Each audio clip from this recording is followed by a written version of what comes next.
அன்பு சொந்தங்களுக்கு நாளடியார் வணக்கம். நாள்தோறும் ஒரு நாளடி என்கின்ற அடிப்படையில் அறத்துப்பாலில் துறவரவியலில் சினமின்மை பார்த்துக் கொண்டிருக்கின்றோம். முந்தைய பாடலில் உயர்நிலை கருதி சான்றோர்கள் கீழ்மக்களின் சொற்களை பொறுத்துக் கொள்வார்கள் என்பதை பற்றி பார்த்தாயிற்று.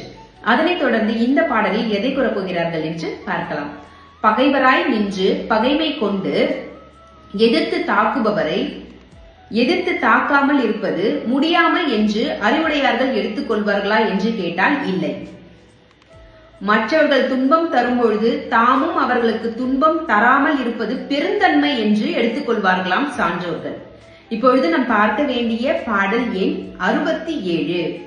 மாற்றாராய் நின்று தம் மாறேற்பாருக்கு ஏலாமை ஆற்றாமை எண்ணார் அறிவுடையார் ஆற்றாமை நேர்த்து இன்னா மற்றவர் செய்த கால் தாம் அவரை பேர்த்து இன்னா செய்யாமை நன்று. நமக்கு துன்பம் தந்தவருக்கு தாமும் துன்பம் தருவது ஆற்றல் அன்று, துன்பம் செய்யாமையே ஆற்றல் ஆகும் என்பதே இதன் பொருளாகும்.